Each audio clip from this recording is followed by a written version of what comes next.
Hello guys et bienvenue dans ce nouveau numéro de notre émission Funoufa. Si je vous dis Pegasus, cela vous inspire-t-il? Oui? Non? Eh bien, laissez-moi vous mettre dans le bain. Publié le 18 juillet 2021, les révélations journalistiques sur le logiciel d'espionnage Pegasus ont provoqué un véritable séisme au niveau international. Pour cause, une enquête nommée Projet Pegasus du collectif journaliste Forbidden Stories, s'appuyant sur l'expertise technique de Amnesty International, ont prouvé que le logiciel est utilisé à des fins politiques et donc détourné de sa fonction d'origine. À la base, Pegasus est un logiciel espion conçu pour attaquer les téléphones mobiles, qu'ils soient Android ou iOS. Il est conçu et commercialisé dès 2013 par l'entreprise israélienne NSO Group, mais les premières traces de ce logiciel ne sont rendues publiques qu'à partir de 2016. Installé sur l'appareil, il accède aux fichiers, messages, photos et mots de passe, écoute les appels et peut même déclencher l'enregistrement audio, la caméra ou encore le suivi de la géolocalisation. Pegasus est vendu officiellement uniquement à des organisations étatiques pour la surveillance des personnes soupçonnées de terrorisme. Pourtant, dans la pratique, il se révèle être utilisé par des régimes démocratiques et des régimes autoritaires pour surveiller des journalistes, des opposants politiques et des militants des droits de l'homme. En vertu d'accords de principe, les clients de Pegasus ne peuvent pas cibler de téléphone aux États-Unis, en Chine, en Russie, en Israël et en Iran. Comme quoi, on est ensemble, mais on n'est pas mélangés. Au cours de mes recherches, je me suis permise de répertorier un certain nombre d'exemples, à l'instar de l'ONG Citizen Lab qui établit qu'en 2019, le téléphone de Roger Torrent, président du Parlement de Catalogne, a été ciblé par ce logiciel espion. Le logiciel a été employé par le gouvernement mexicain d'Enrique Peña Nieto pour surveiller des journalistes, des opposants politiques et des enquêteurs internationaux.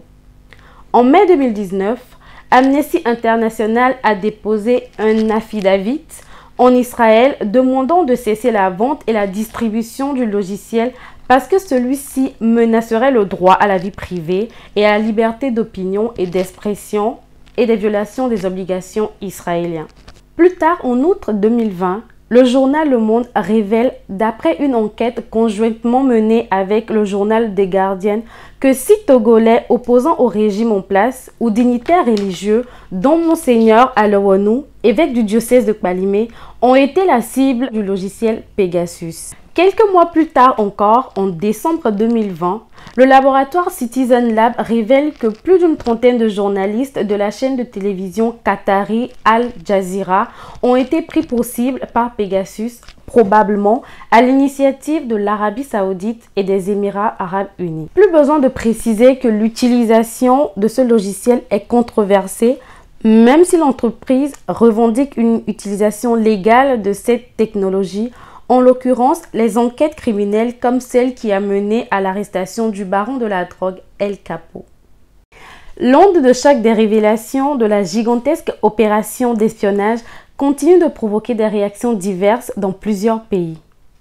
À l'instar de la France, les réactions politiques furent relativement timides jusqu'à ce qu'on apprenne que le chef de l'État lui-même aurait pu être une cible.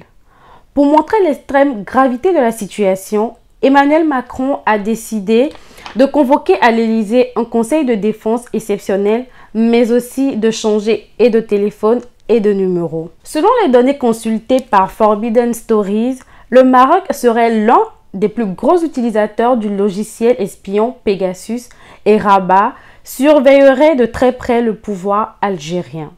Ce scandale survient au moment où les relations entre Alger et Rabat, généralement difficiles, sont au plus bas en raison du conflit au Sahara occidental. Pour ceux qui ne le savent pas, le conflit oppose le Maroc aux indépendantistes sahraouis du Front Polisario, soutenu par l'Algérie depuis le départ en 1965 de l'Espagne, l'ancienne puissance coloniale.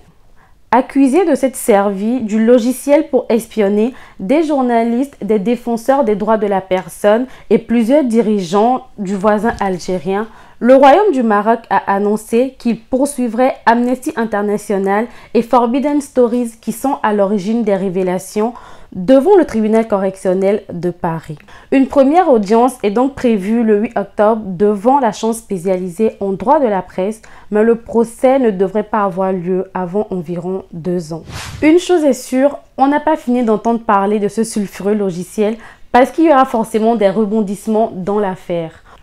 En attendant et en espérant ne pas être les prochaines cibles de ce logiciel, faisons attention aux messages que nous partageons via nos mobiles et appareils connectés. Nous venons d'arriver à la fin de notre émission.